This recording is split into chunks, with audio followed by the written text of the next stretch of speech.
आदरणीय अडवाणी जी, मुरब्बी श्री श्रेणिक भाई, दीपक भाई, આજના કાર્યક્રમના કેન્દ્ર બિંદુ ભાઈ શ્રી ઉત્કર્ષભાઈ, મંચ પર બિરાજમાન સૌ શ્રેષ્ઠીજનો, વડીલો, માતાઓ, ભાઈઓ અને બહેનો,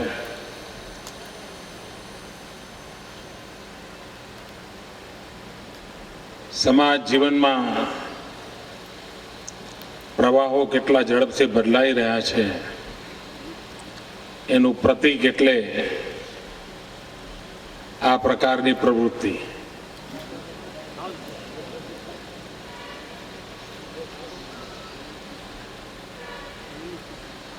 આપણે બધા 5000 વર્ષ કરતા વધારે લાંબા સમયથી એક સમાજ તરીકે શક્તિરૂપ જીવ્યા. એનું મૂળ કારણ હતું આપણી પરિવાર વ્યવસ્થા. સમગ્ર વિશ્વની જેટલી પણ સમાજ વ્યવસ્થાઓ છે એ સઘળી સમાજ વ્યવસ્થાઓમાં જેમાં આંતર ઉર્જા રહેલી છે, જેમાં સ્વયં જ પ્રાણતત્વ રહેલું છે,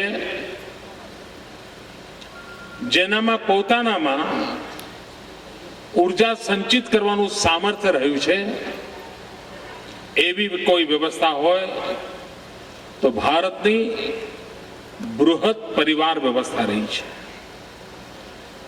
પરંતુ કાળક્રમે યુગો બદલાતા ગયા.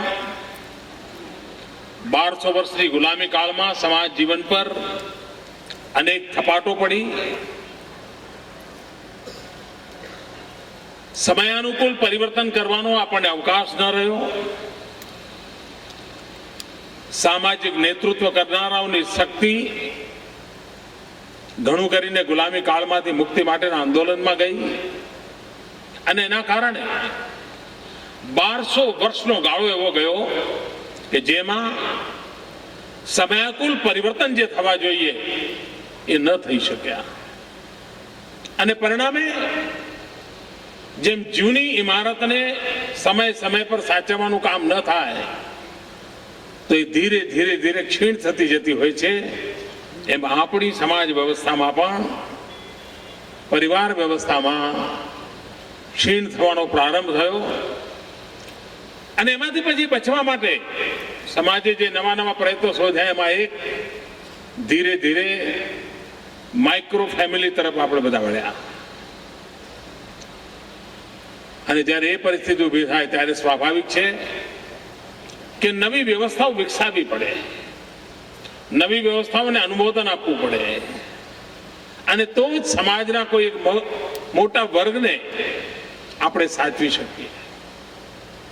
એ વાત સાચી કે આપણી સ્થિતિ દુનિયાના એ દેશો જેવી નથી કે જ્યાં સિનિયર સિટીઝન થતાની સાથે જ સમાજ કે દેશ પર બોજ બની જવાની પરિસ્થિતિ હોય. આપણે તેવી નથી. આટલું મોટું ગુજરાત, 6 કરોડ નાગરિકો, અને આજે માંડ 170 વૃદ્ધાશ્રમ ચાલે છે. એનો અર્થ એ નથી કે વૃદ્ધો નથી, પણ આજે સમાજ વ્યવસ્થાની એક તાકાત એવી પડી છે કે જેને હજુ પરિવાર અને સમાજ પોતે ટકાવી રાખે છે. અને તેથી આપણી આ જે મૂળભૂત શક્તિ છે એ શક્તિને પોષવા માટેની વ્યવસ્થાઓ પણ બહુ જાગૃતપણે કરતા રહેવાની સદા સર્વદા આવશ્યકતા રહેવાની છે. સમાજ જીવનમાં એક મોટું જે સંકટ પેદા થયું છે એ સંકટ છે જનરેશન ગેપનું. અને આ જનરેશન ગેપના સંકટના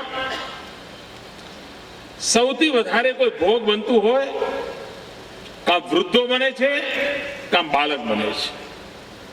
કારણ કે 3 પેઢીનો એક સાથેનું જીવન હોય છે અને એમાં સંતુલન જાળવવાની વર્તમાન પેઢીની ક્ષમતા જ્યારે ઘટી જાય ત્યારે જે અસંતુલન પેદા થાય છે એનું નુકસાન સૌથી વધારે વડીલોને અને બીજા ક્રમે બાળકોને થતું હોય છે.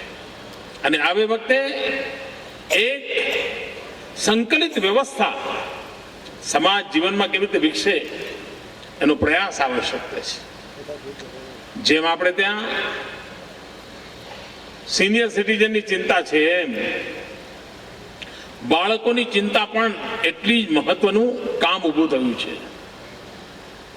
જ્યારે સંયુક્ત પરિવાર હતો ત્યારે એ પરિવાર પોતે જ એક યુનિવર્સિટી હતો. બાળકના વિકાસમાં કુટુંબના વડીલો મોટું યોગદાન આપતા હતા. દાદી પાસેથી એક શીખતો હતો, દાદા પાસેથી બીજું શીખતો હતો, મા પાસેથી એક વસ્તુ, કાકા પાસેથી બીજી, મામા પાસેથી ત્રીજી, અને એક પ્રકારે એક જોઈન્ટ ફેમિલીને કારણે એક યુનિવર્સિટીની જેમ બાળકનો વિકાસ થતો હતો. કાળક્રમે માઇક્રો ફેમિલી આવતા આવતા આજના બાળકને સૌભાગ્ય મળતું નથી અને પછી નાની ઉંમરમાં જ એને બીજે ક્યાંક જવું પડે છે. એને કોઈ જુદી અવસ્થામાં જીવવું પડતું હોય છે. આ પરિસ્થિતિ પેદા થઈ છે. આયાના ભરોસે બાળક જીવતું હોય છે અને એના કારણે બાળક જે જુએ છે એના આધારે જિંદગી બનાવવાની કોશિશ કરે છે.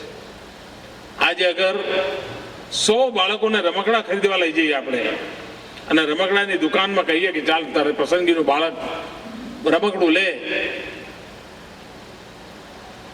આશ્ચર્યજનક રીતે જોવા મળે છે કે 100માંથી 60 થી 65 બાળકો રમકડામાં પિસ્તોલને પસંદ કરે છે. આ એક મોટી ચોંકાવનારી બાબતો છે. એ બાળકને જે વાત્સલ્ય, સ્નેહ, એ વાતાવરણ ન મળે તો એ બાળક ક્યાં જશે?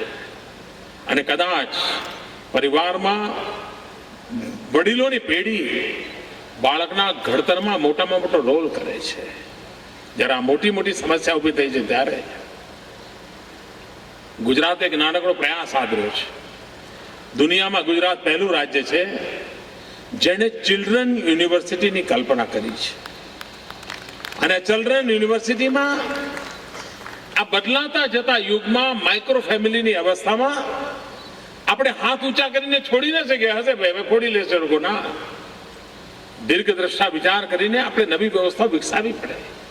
અને એના ભાગરૂપે આ ચિલ્ડ્રન યુનિવર્સિટી દ્વારા એવા સંશોધનો કરવાનો પ્રયાસ છે કે બાળકના સર્વાંગીણ વિકાસ માટે માઇક્રો ફેમિલી હોવા છતાંય એવી કઈ વ્યવસ્થાઓ વિકસાવી શકાય કે જેથી કરીને સમાજ જીવનના ભવિષ્યને ઉજ્જવળ કરે એવી પેઢી તૈયાર થાય. એ દિશામાં કામ કરવાનો ગુજરાતે આરંભ કર્યો છે. ગુજરાત સરકારના સમાજ કલ્યાણ વિભાગ દ્વારા અનેકવિધ પ્રવૃત્તિઓ ચાલતી હોય છે. વૃદ્ધાશ્રમો પણ ચાલે છે. વૃદ્ધાશ્રમો ને ઘણી બધી આર્થિક સહાય પણ સરકાર દ્વારા કરવામાં આવતી હોય છે. પણ હમણાં એક નવો એપ્રોચ આપણે લઈ રહ્યા છીએ, ક્લસ્ટર એપ્રોચ.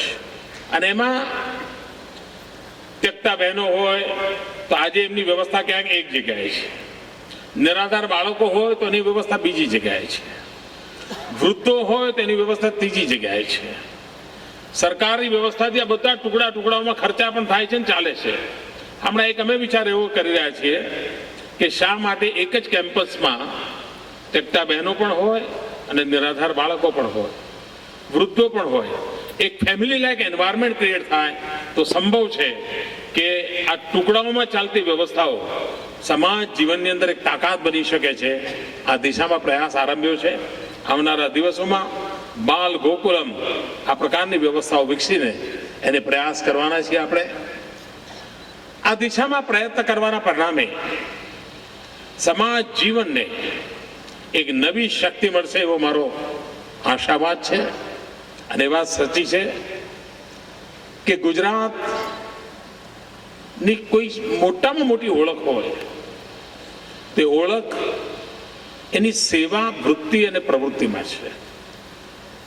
આપણે ત્યાં ચેરિટી વર્ક એટલા મોટા પાયા પર થાય છે કે જેના કારણે મહાજનો દ્વારા જે પ્રવૃત્તિ વર્ષોથી ચાલતી, તમે કોઈ પણ ગામમાં જાઓ, ગૌશાળા તો મહાજને બનાવી હોય, પાઠશાળા તો મહાજને બનાવી હોય, પાણીની પરબ તો મહાજને બનાવી હોય, લાઇબ્રેરી તો મહાજને બનાવી હોય. સદીઓથી આપણે ત્યાં તાકાત રહી છે. આ કામ કોઈ સરકારોએ નથી કરેલા. સદીઓથી આ મહાજન પરંપરાને કારણે, અને મહાજન પરંપરાનો મતલબ જ આ છે કે સમાજમાં એક ચેરિટી એક્ટિવિટીનું નામ બની ગયું, અને એના કારણે સમાજ જીવનમાં એક મોટી શક્તિ રહી છે. મને યાદ છે, હું ભૂકંપ પછી જ્યારે કચ્છમાં કામ કરતો હતો ત્યારે વિદેશના લોકો મોટી સંખ્યામાં બધા ત્યાં કામ કરવા આવેલા. સાંજ પડે એટલે પછી એ લોકો નાના નાના એમના ટેન્ટ બનાવીને લઈ આવ્યા હતા, એ ટેન્ટમાં જાય. તો મને પણ ઉત્સુકતા હતી, ચાલુ જરા એ લોકોને મળવું, એમના અનુભવ શું છે, શું કહે છે. તો વિદેશમાંથી આવેલા લોકો એક વાતથી મને આશ્ચર્ય વ્યક્ત કરતા હતા. એમાં ઘણા બધા ગ્રુપ, એના પહેલા છેલ્લો ભૂકંપ ટર્કીમાં થયો હતો, એ ટર્કીથી આવેલા હતા. તો મને એમ કહે કે સાહેબ, અમે જ્યાં જ્યાં ભૂકંપમાં ગયા તો 3 કે 4 NGO હોય, કાં WHO હોય, કાં રેડક્રોસ વાળા હોય, આ જ NGO કામ કરતા હોય. અહીંયા અમારા માટે આશ્ચર્ય છે, દરેક ગલી મોહલ્લામાં કોઈ ને કોઈ NGO કામ કરે છે. કોઈ રસોડું ચલાવે છે, કોઈ પાટાપેન્ડનું કામ કરે છે, કોઈ ફિઝિયોથેરાપીનું કામ કરે છે, કોઈ એમના માટે આશ્ચર્ય હતું. આ આપણા સમાજ જીવનની શક્તિ છે, અને શક્તિનું પ્રતિબિંબ આવી એક સુચારૂપ સંગઠિત વ્યવસ્થામાં આ શાંતિ નિકેતનમાં નજર આવે છે.